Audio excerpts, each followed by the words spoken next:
ছাত্ৰ ছাত্ৰীসকল নৱম শ্ৰেণীৰ বহুপদ চেপ্টাৰটিৰ অনুশীলনী 2.4 আমি কৰি আছিলোঁ। আজি আমি অনুশীলনী 2.4টো কমপ্লিট কৰিম। শেষৰ দুটা প্ৰশ্ন বাকি আছেগে আমাৰ। 5 নম্বৰৰ 9টো আছে উৎপাদক বিশ্লেষণ কৰা 3x³ + 5x² - 16x - 2। প্ৰথমতে তোমালোকে এটা কথা নোট কৰি লোৱা যে কিতাপত প্ৰশ্নটো অলপমান ভুলকৈ আছে। লাষ্টৰ যিটো ডিজিট আছে -2 এইটো তোমালোকে -12 কৰি ল'বা। -12 1টো মিছ হৈ গৈছে, প্ৰিণ্টিং মিষ্টেক। প্ৰথম কামটো আমি কি কৰিম, সলিউশনলৈ যাম। প্ৰথম কামটো আমি কৰিম, যিটো বহুপদ দিয়া আছে বহুপদটো আমি px বুলি ধৰি ল'ম। ধৰা হ'ল px = 3x³ + 5x² - 16x - 12। এতিয়া আমি উলিয়াম p1 মানে হ'ব xৰ জেগাত আমি 1 বহাই দিম। 3 × 1³ + 5 × 1² - 16 × 1 - 12। 1³ মানে 1, 3 হ'ব + 5 - 16 - 12।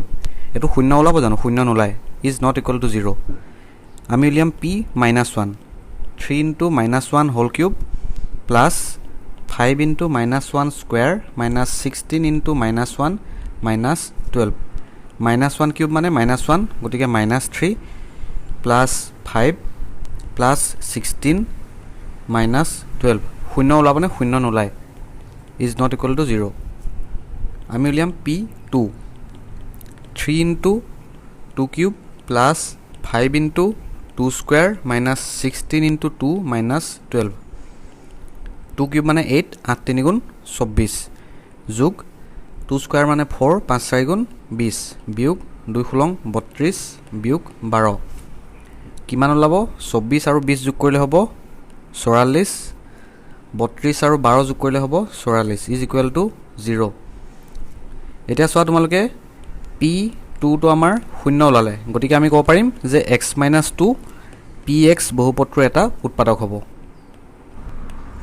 এতিয়া নেক্সট ষ্টেপটো আমি কি কৰিছিলোঁ, যিটো উৎপাদক পালোঁ সেই উৎপাদকটোৰে প্ৰদত্ত বহুপদটো আমি হৰণ কৰি দিছিলোঁ।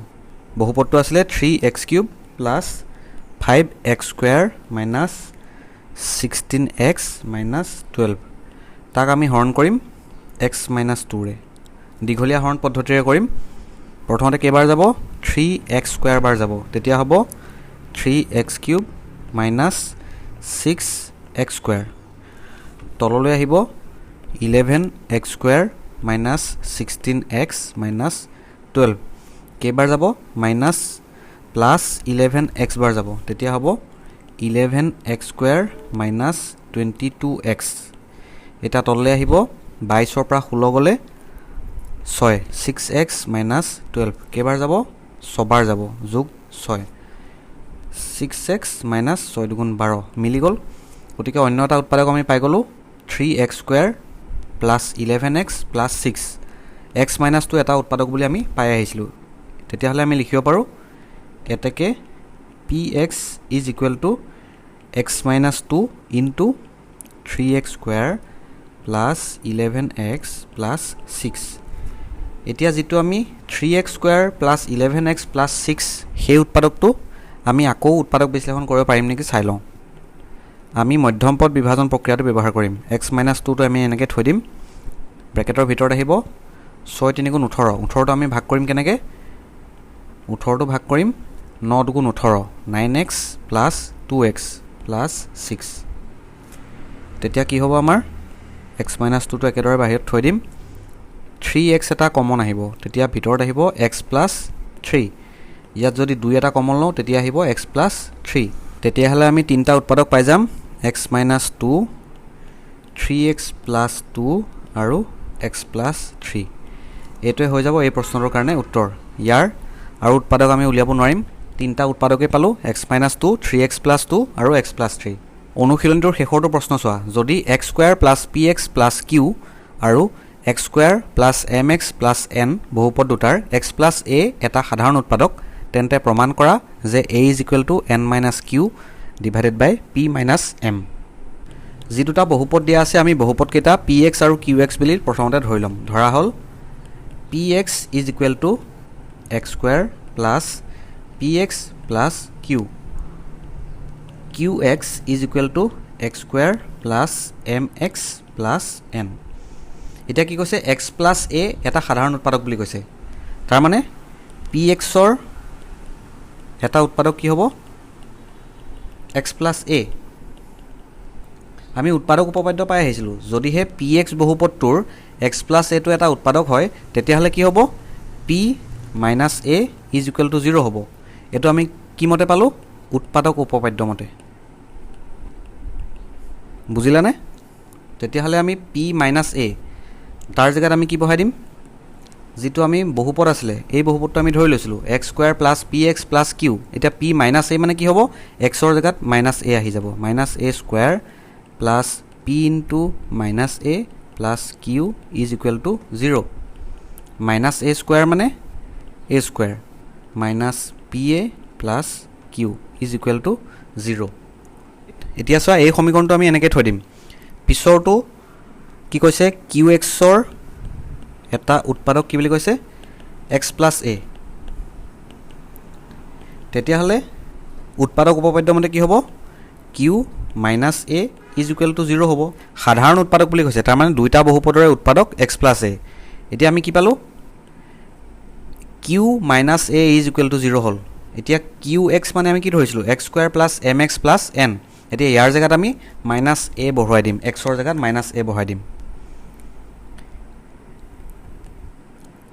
minus a whole square plus m into minus a plus n is equal to 0 a square minus ma plus n is equal to 0 এতিয়া চোৱা এই সমীকৰণটো চোৱা আৰু এই সমীকৰণটো চোৱা আমি কম্পেয়াৰ কৰিব লাগিব তেতিয়াহে আমাৰ যেটো প্ৰমাণ কৰিব দিছে হেতু ওলাব ইয়াত আছে a square ইয়াতো আছে a square গতিকে আমি এটা লাইন ইয়াত লিখি লম a square is equal to এই পাৰ্টটো সুপক্ষলৈ লৈ গলে কি হ'ব pa minus q এইটো আমি এক নং সমীকৰণ নাম দি লৈছো এইটো আমি একে ধৰণে a square ভ্যালুটো উলিয়াই লম কি হ'ব ma minus n এইটো আমি 2 নম্বৰ সমীকৰণ নাম দি লৈছো এতিয়া 1 আৰু 2 নম্বৰ সমীকৰণটো মন কৰা দুইটাতে বাওঁপক্ষত a square আছে গতিকে সোঁপক্ষক এটা সমান বুলি আমি ক'ব পাৰো এতেকে 1 নং সমীকৰণ আৰু 2 নং সমীকৰণৰ পৰা আমি পাওঁ যে ma minus n is equal to কিমান হ'ব ইয়াৰ সোঁপক্ষত আছে 1 নং সমীকৰণৰ সোঁপক্ষত আছে pa minus q এতিয়া আমি উলিয়াব কি লাগে a is equal to n minus q divided by p minus m এটো উলিয়াব লাগে আমাৰ গতিকে বাওঁপক্ষত এটো থব লাগিব আমি প্ৰথমতে কি কৰিম বাওঁপক্ষলৈ এই কেটা লৈ আহিম ma minus pa বাকি কেটা আমি সোঁপক্ষত লৈ গৈছো n minus q যদি ইয়াত a এটা কমন লওঁ তেতিয়া হ'ব m minus p is equal to n minus q গতিকে a টো যদি ইয়াত থৈ দিওঁ সোঁপক্ষলৈ লৈ গলে কি হ'ব n minus q divided by m minus p এতিয়া তোমালোকে কি দেখিলা প্ৰশ্নত দিয়া আছিল তলত p minus m কিন্তু আমাৰ ওলাইছে m minus p গতিকে প্ৰশ্নটো অলপ ভুল আছে প্ৰশ্নটো তোমালোকে শুধৰাই লবা কিতাপতে ভুল আছে গতিকে এটো তোমালোকে p minus m নহয় m minus p কৰি লবা